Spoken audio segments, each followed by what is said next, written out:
Welcome to the Canna Coin podcast with Q Nicole. And whether you are canna curious, a budding entrepreneur, or just interested in advocating for this space, we are here to destigmatize, to educate, and to really introduce the wealth and the wellness benefits in the cannabis industry. So thank you so much for joining us. I'm Q Nicole Vanderhorst, founder and CEO of WH Farms Co. WH Farms Co. is an industrial cannabis cultivation, a botanical manufacturing operation where we cultivate and we extract and formulate and manufacture body care and wellness products in the cannabis space that can be shipped nationwide, giving individuals opportunity to launch or expand their CBD product line through our white labeling service.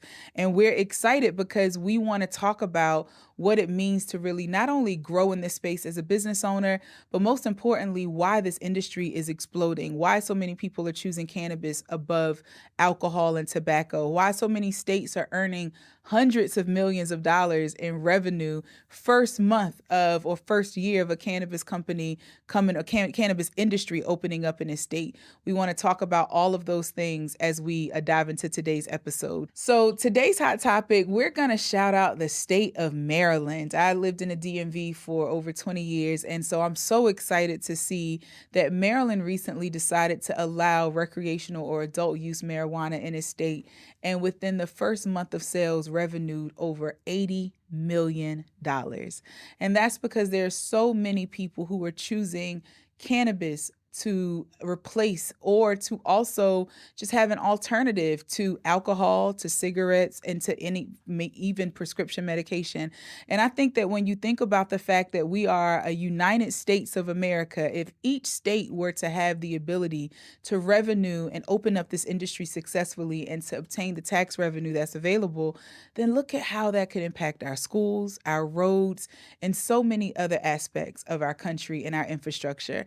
I just think that Mary Jane is innocent. The plant is so innocent. Let her be free, because she is going to bring just so much well-being, not only from a wellness perspective, but from a wealth perspective. So shout out to Maryland. You guys are buying it up, and I hope that more states see the success that states are having. They lose the hysteria that comes along with this negative stigma that the plant has been assigned, and they recognize that it is a pathway for prosperity, and it's a pathway for wellness benefits that are plant-based. So I know that today I have the most amazing guest to help me share in that information and to really share with you all of the just statistical data around the finances and the regulations and what she's seen as a West Coast native and also a professional who's been working in the cannabis industry well before the 2018 Farm Bill was passed. So she's able to give such great insight. So we have with us today Miss Ashley Nelson. How are you? I'm great. How are you? You are so beautiful. I love your green. You just matched the set and everything. I had to come prepared for the topic. I love it. I love it. So Ashley, you are a financial and accounting professional, a master's of science in accounting. You've worked for marijuana companies and pet CBD companies. And so tell everyone, introduce yourself a bit. Give us a bit about your backstory and how you were introduced to the cannabis space. Well, as you said, I'm a West Coast native, California born and raised in the San Francisco Bay Area. All right. I pursued my bachelor's in business. I didn't know exactly what I wanted to do, but I knew I wanted to have a background in business. During my undergraduate degree, I found accounting, and it merged two of my favorite things, math and money. Okay. So I knew that this was the career path for me. So after I completed my bachelor's, I began to work in entry-level accounting positions, continued on to complete my master's in 2015 in accounting.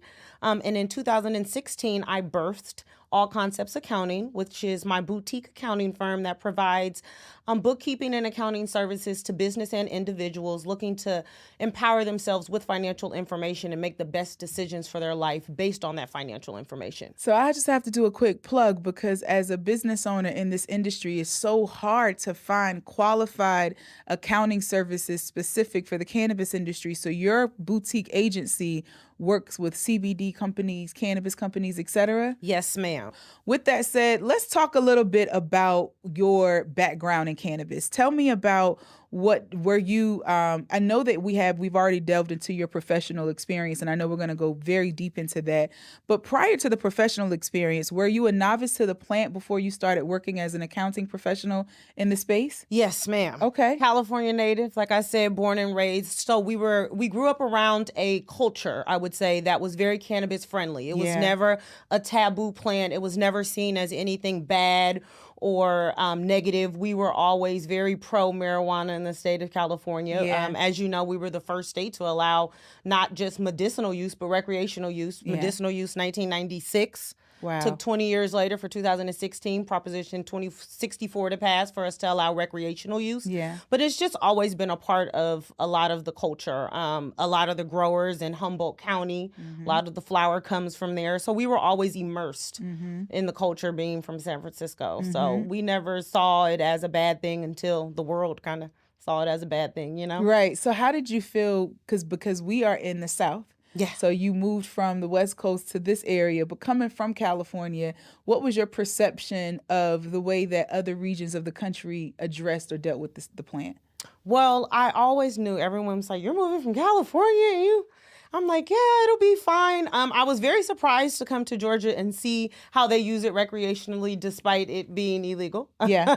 I was very surprised to go out and see that it's still active here, despite it being taboo. Georgia, Texas, Louisiana, these are some of the states that have the strictest laws. Mississippi's still on this drug to this date, even though we have 38 states who allow it for municipal use. Yeah. So I was very, very shocked to see the recreational use despite the legislation here. Yeah. But I did initially think that it would be a little dicey. You'd be always looking over your shoulder or worried. But it's not the case. It's the culture. It's the culture. It's the culture.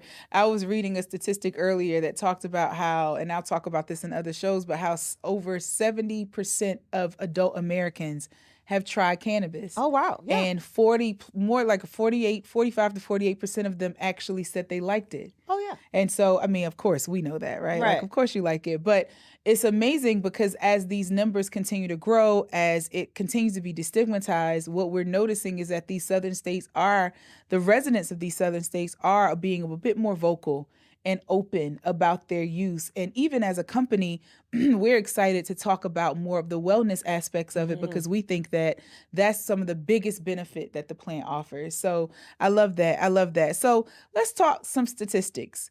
You mentioned that you medicinally, California allowed medicinal use of cannabis in 1996.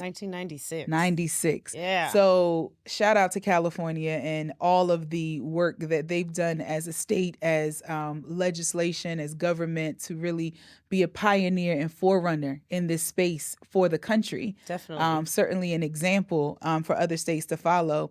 You worked with the company. I did. And so tell us about the experience of working with that company. You don't have to share much about the company because I know that they aren't on the podcast, so we don't want to out there. But tell us about your experience as a professional accountant working with a cannabis company. How different were they as a client rather than other customers that you perhaps work with or businesses? Well, the first cannabis company that I was introduced to was in 2006, prior to Proposition 64 passing. So she had two segments of the company. It was a CBD and hemp extract of the plant, and then a THC human consumption portion. And because California was the pioneer, it took a while for legislation, laws, regulation to actually be enacted, to actually create a system that works, right? Okay. Just because a law passes, it takes some time. So one of the biggest issues in this industry working with a company is you're not truly sure of what's allowable and what's not, right? Because you're waiting for legislation, and then you have to be very flexible when that legislation passes. Yeah. So you're quick to conform to whatever is necessary. One of the biggest things is taxes in this industry. California decided to dually tax these companies on the cultivation side and on the retail sales and use side. It's one of the biggest indicators in this business. Another bigger indicator is banking. Yeah. Right. We all know that because marijuana is not federally allowed, it's still a Schedule I narcotic. And any banking institution who is backed by the FDC is not allowed to have business or customers in this industry. So it Right. makes it very difficult for just normal transactions, right? Charging credit cards, having merchant processing systems. You have to have a huge cash on delivery system in Yeah. place Yeah. because you never know when you may need petty cash.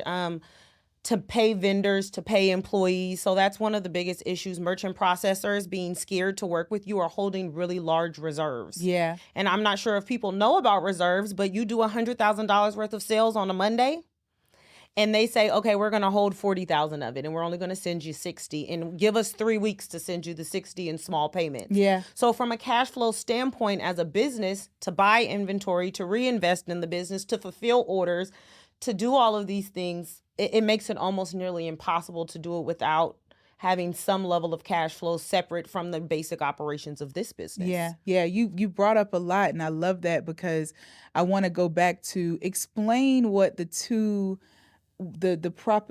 What's the law again that you mentioned in California? Prop 64. So explain Prop 64 for everyone. Prop 64 was the law that was voted on in the state of California that allowed the recreational use of marijuana. Okay. So it allowed anyone to be able to walk into a cannabis shop over the age of 21 and purchase a certain amount of marijuana for personal consumption. And this was passed in 2006. 16. In 2016. Yes, ma'am. So 96 was when medical use was allowed, and then 20 years later it was recreationally available Allowed, to adults. yes. Okay, so with Prop 64, did you notice that taxation, and when did you start working with the cannabis company? What It year was that? prior. It was in 2016, but early in about February. The bill wasn't passed until later in the year. I remember us standing by the TV hoping for it to be passed. Right. So to that point, I'm so glad that you brought that up, because a lot of times for people who are launching into this space, you have to, the part of the campaign that when we launched WH Farms and talked about white labeling and starting a CBD, hemp-derived CBD product line, my biggest argument was, why would we spend millions for state licenses when there's uncertainty federally? Why not go into the hemp aspect of the cannabis space where there's more, at least, stability from a federal legalization perspective? Get to know the plant, get to know the marketing, get to know the banking, get to know the merchant processing. Because when the federal government catches up, you don't have to feel that you've had to waste so many of your capital or resources in risk.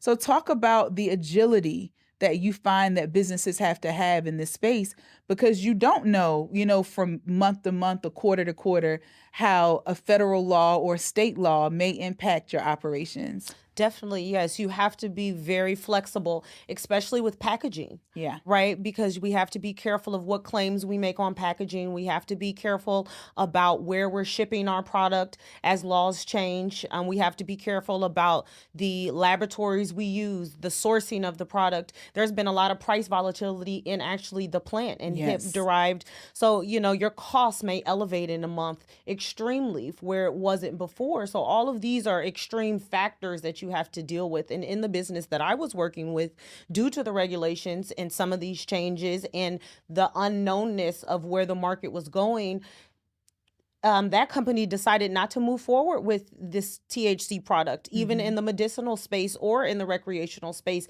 And they just focused, as you said, on the hemp CBD derivatives, just because it was a more let's say stable market. Stabilized, yeah. Yeah, and you knew more opportunities were coming. You go into the gas station now and you see CBD products here in Georgia, right? So it's widely used. We see it in lotions. We see it in body products. I believe cannabis is one of the biggest industries because it can transcend. Yeah. As you said, in the USDA, not only do they cover the health and beauty, but they cover our food. Food and beverage. Food and beverage, which are two of the largest industries in the United States, right? And textile. That's so right. once we can start incorporating, and we federalize marijuana, and it can be incorporated not only in our food, but in our textiles and our beauty products, I mean, the road is endless. They say that in the cannabis industry, the largest sector, the fastest growing sector, of course, is the edibles. And then second to that are canna beverages. Yeah. because so many people are preferring non-alcoholic but some sort of like tonic or social tonic that allows for, the relief of social anxiety, lightening of mood, expressing of, the most jovial self without the parts that make you drunk, make you feel that you are, the things that alcohol can do to your system. Right. And so I love that you mentioned that. So taking it back to the volatility, because I believe that part of pioneering is recognizing that you are walking into uncertain terrain. Right. And one of the messages that we really launched with as a company was to plant your flag in this industry while it's stabilizing, so that your brand can grow and your business can grow while these details are being ironed out. So as you work with the company that you work with, tell me what you guys looked at internally to really make sure that you were able, and what suggestions you would make to those who are in the industry that are launching. Maybe they have already started with a more marijuana type brand. It may not be plant touching, may be plant touching. Let's first talk about the difference with that. Okay. The difference between a plant touching company and a non-plant touching company, and how that how that affects you from a business perspective. So the biggest portion that affects you federally is the 280E taxation. Okay. So when we talk about 280E, that is determined on how you are taxed as a business. We're in the age where everyone's starting an LLC and an S corp, and everyone wants to be an entrepreneur, but they don't understand some of the tax implications behind these businesses that they're starting. Yeah. So when you're in a plant-facing company, you are subject to 280E, which means you are not able to deduct any of your business expenses. The only expenses you're able to deduct are what we call COGS, which are cost of goods sold, which is materials or anything that directly is part of the cost of what you're selling. Right. Anything else cannot be written off. So So marketing can't be written off. We're talking about Advertising rent. can't be written off. No. Rent can't be written off. None of these items. And labor cannot be written off unless it's administrative, unless they're doing payroll, unless they're doing administrative duty and they're not plant touching at all. Those are the only employees that can be written off. So you're paying a really higher tax rate because we know in America, we have an escalating tax rate depending on how much money you make. Right. So the more you have in gross receipts, it's almost counterproductive in that industry to make more because you're taxed more. Wow. So the more you make, the more they tax. When you're in a non-plant facing business or a business like yours that is part of what we call the agricultural segment of the country, it almost opens up more write-offs for you to be able to explore. Because like we discussed, our country of America was built on agriculture, right? So that was our biggest trade. That was our biggest asset here in this country. Yeah. So we really try to protect our agricultural and our farmers and make sure that that is still something that is part of our footprint here. Yeah. So I really, like you say, I encourage people to go that route because we do see a lot of the great effects of CBD as well. We know that our nervous system and we need CBD to balance it out, right? Yeah. It's a part of our system that we already create. So we can see some of the same benefits to Yeah. CBD that we do THC. Yeah. And in its expanding market. As we said, I believe that it will be introduced in part of our pharmaceuticals Absolutely. very, very soon, as we get this Patents federally. are already in place from the federal government and some big pharma industries. Yeah. And I just want to echo that point that, starting with the hemp-derived CBD business, if you're interested in the cannabis industry, this is what I preached from the first day that I launched WH Farms.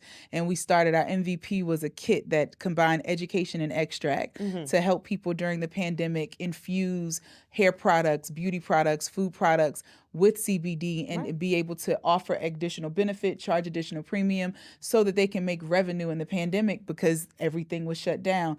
And everyone would say like, well, why wouldn't I start a marijuana company? Because there is a saying that you don't know what you don't know. Right. But in this space, you don't want to find out either, right? Like you just do not want to find out. And I think that what you just said was super wise.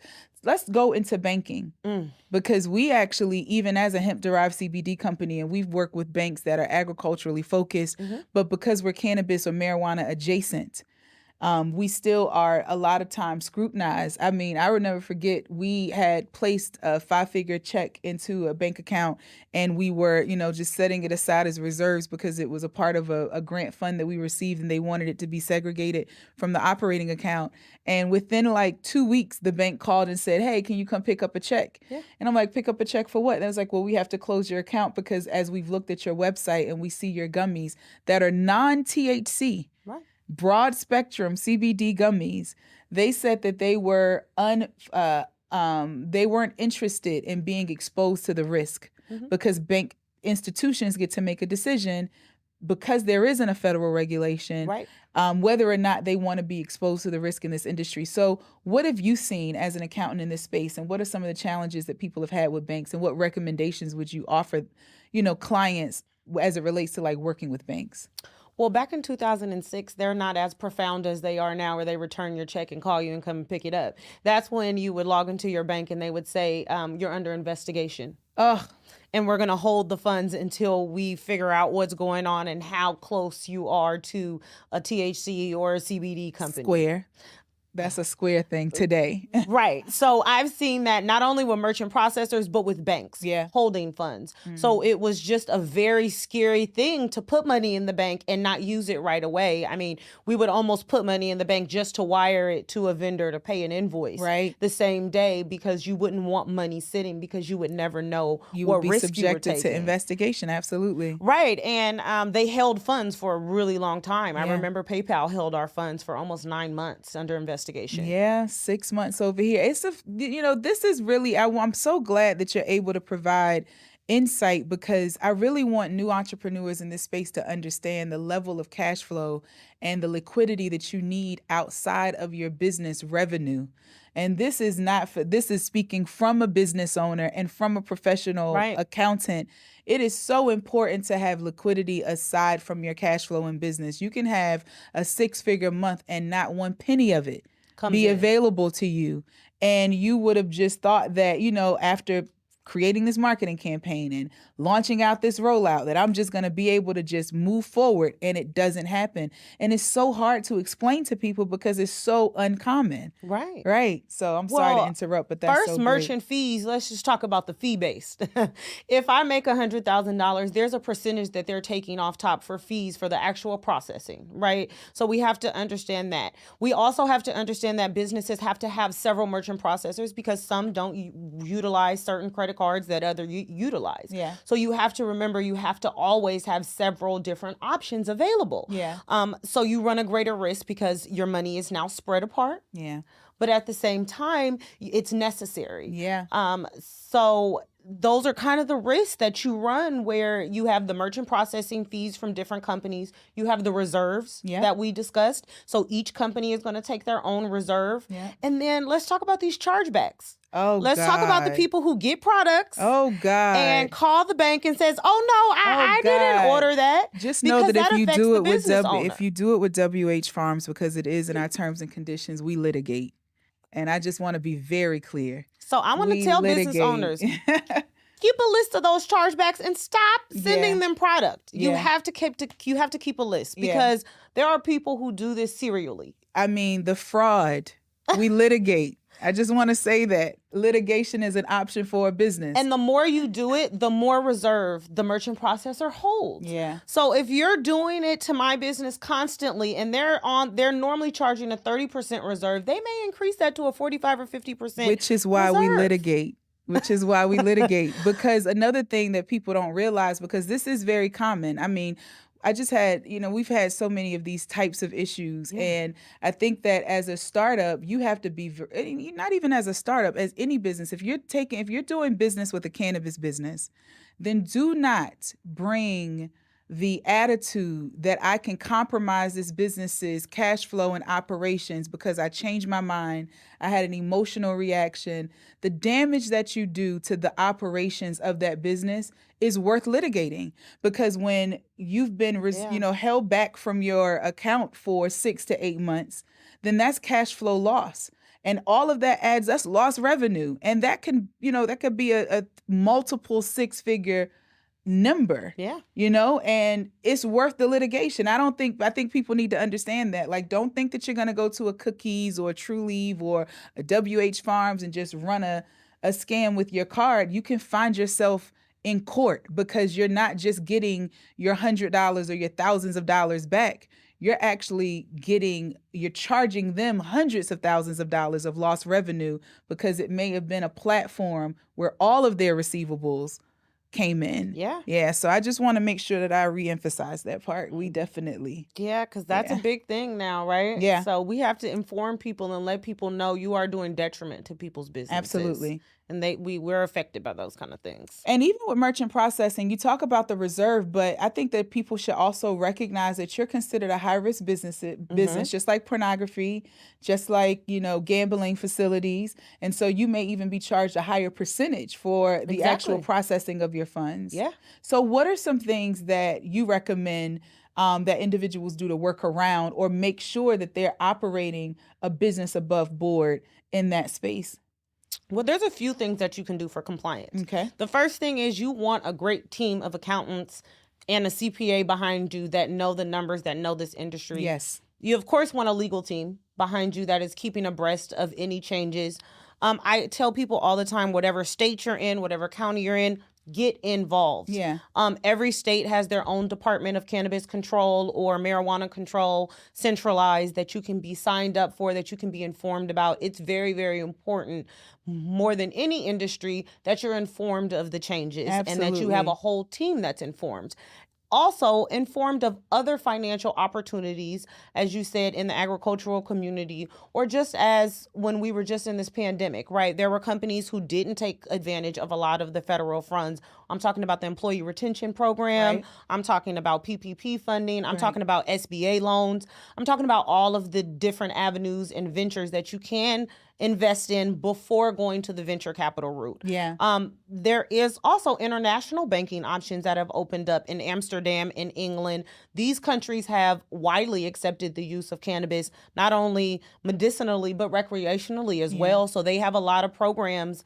I know that the companies that I've worked with have all banked overseas. Now, when there is an issue with your funds or you need to speak with someone, you may have to stay up all night, right? Because we're different in dealing with different time zones and things of that nature, conversions of funds. But these are the opportunities that are making it a little safer for you with your funds, to feel safe putting them in the bank, to not have such a large petty cash, to not have vaults and safes and having to pay employees from cash and pay vendors from cash. So you actually have banking opportunities. And then we also know that if you don't have banking opportunities, it's hard for you to get funding outside of venture capitalists. Absolutely. So this gives you the opportunity to have bank statements, to have financial statements, to have an account with the bank and a history where if you do need funding or loans, credit cards, things of that nature, you can build that relationship. There are also a lot of credit unions that are state-based and state-funded that support the cannabis and hemp. So you just have to do your research and definitely become a part of a community because there's other people that have been in this industry a lot longer and can provide a lot of insight. The Californias and the Colorado natives that have been at this since 2016 have a lot of insight on these kind of things. So I would definitely tell you stay in your community. Yeah, I agree with that. I think that your point about advocacy and being a part of that space is so important because as laws change and as conditions change, you want to be on the front line so that you can make sure that you can keep a pulse on what changes you need to make in your business. We also have been really intentional about working with, as you mentioned, THC banks, THC merchant processors. Even though we are hemp derived and we're marijuana or marijuana adjacent, we go into spaces where they're THC friendly because we know that they won't have any challenges with us. And then another tip that I would like to add is chargeback insurance. When you work with those various merchant processors who are familiar with this space and familiar with how detrimental a chargeback could be for a company, then offering that type of insurance and coverage on your finances is so important for cash flow. And really, Ashley made a point, and I want to reemphasize this because as a startup business, you spend a lot, right, in trying to acquire professionals who know marketing, who know advertising, who know accounting. Working with people who have experience in this industry is vital because an accountant who has helped beauty brands is very different from an accountant who has helped dispensaries. There are tax requirements, there are financial expenses that have to be considered, and you need to know that you're working with a financial professional who knows your space, because you cannot underestimate the cost and you cannot under prepare for FDA compliance with labels. You can't under prepare for legal requirements as it relates to the variety of legal aspects, not just litigation, but even compliance, licensing. And, if you have to go venture route, even preparing for those types of documents and that process that requires, legal fees. So I just want to make sure that I reemphasize that. Don't allow a professional don't be the guinea pig of their business. Find someone who's already been in the game, who's helped other companies, whose resume shows that. We're going to provide Ashley's information for the accounting purposes, but really, and I know that there are other accounting professionals that are out there, legal professionals, but do your research and go into the industry to find these professionals, because that's where you're going to find people who really know what you're up against and you can borrow their wisdom. Yeah, definitely. I love it. So let's talk about some current insights that you can provide. What do you think the current state of cannabis banking is? Do you think that we'll ever see a widespread shift as it relates to like the Safe Banking Act and what we need as an industry in order to really create that foundation of growth as a traditional business in America? I do. We've had some recent litigation that's trying to push to make it happen, right? So we've had the Safe Act, made it through the House. Yeah. Right. We're just trying to get through the Senate. So we just need a little bit more support. I don't see that we're moving backwards. Yeah. I like to say agree that with I that. haven't seen any laws move backwards. I do think that everything has been forward moving, which is great for the possibilities, right? So the trajectory shows that this can be one of the largest industries by 2050, I believe. Absolutely. I don't see that there's any reservation. It's just going to take some time. Yeah. And I believe one of the biggest things that is going to change it is the turnover of, as we get many of our baby boomers out. Yeah. Right. And we have this transition. When we think 1996, I'm like, okay, right, that's our time. So we didn't grow up with a time where there was this negative connotation stigma behind marijuana, like some of our parents and some of our grandparents did. So as we have a transition of power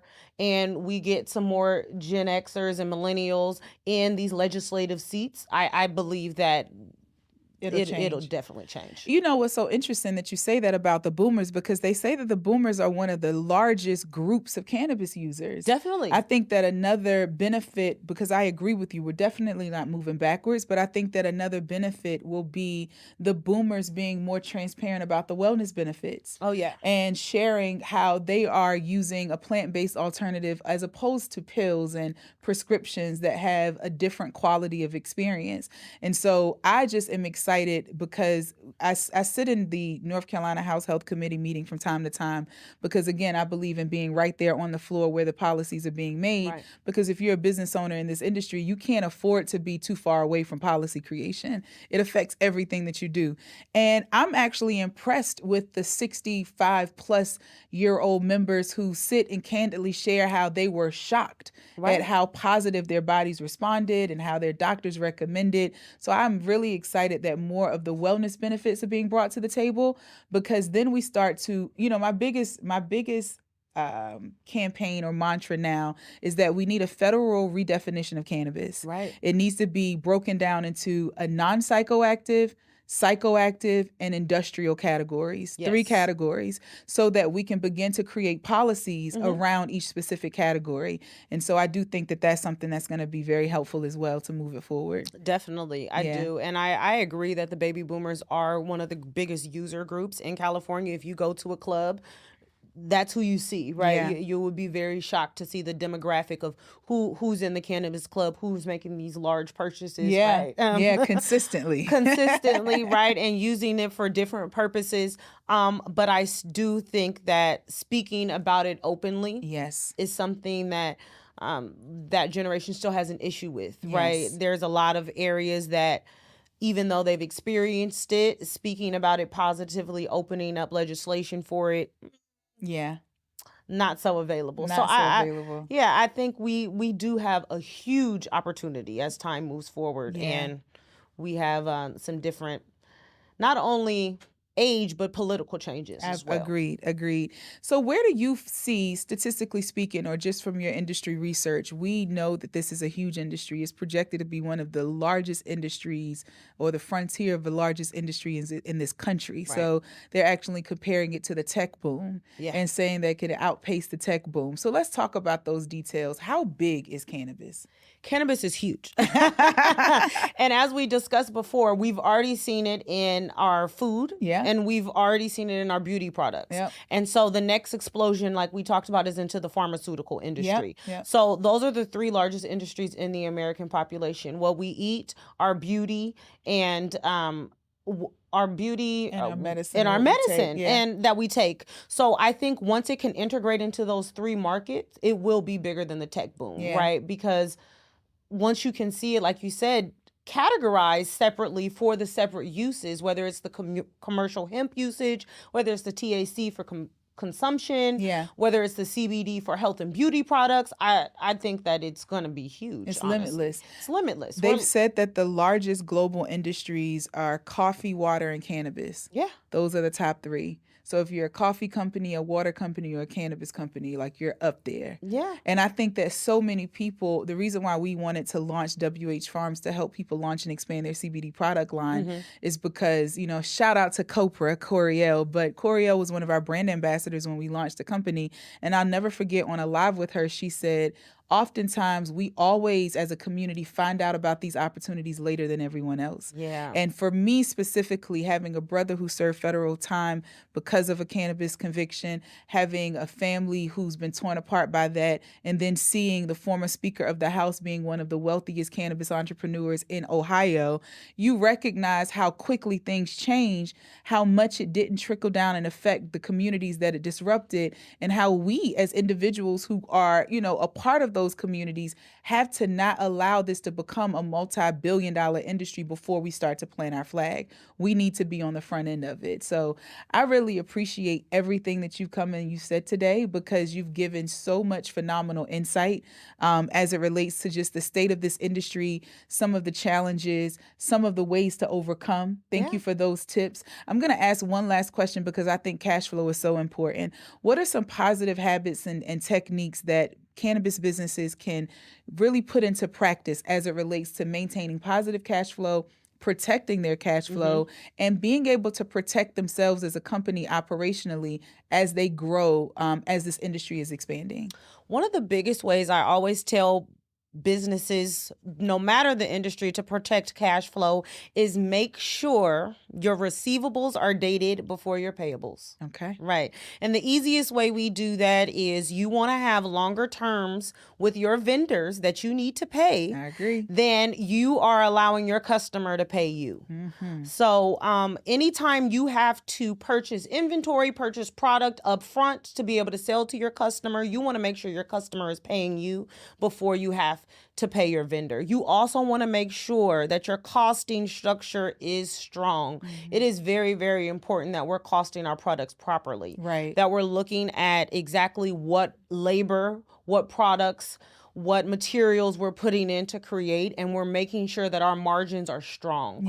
So we have the cash flow necessary to run operationally, take care of our business overhead, continue to flow inventory into the business, and keep our clients happy. Absolutely. So that's my biggest thing. Always make sure your receivables are dated before your payables. Yes, I love it. I love it. Ashley, thank you so much. Thank you for this having has me. been not a problem. This has been another episode of the Can of Coin podcast with Q Nicole.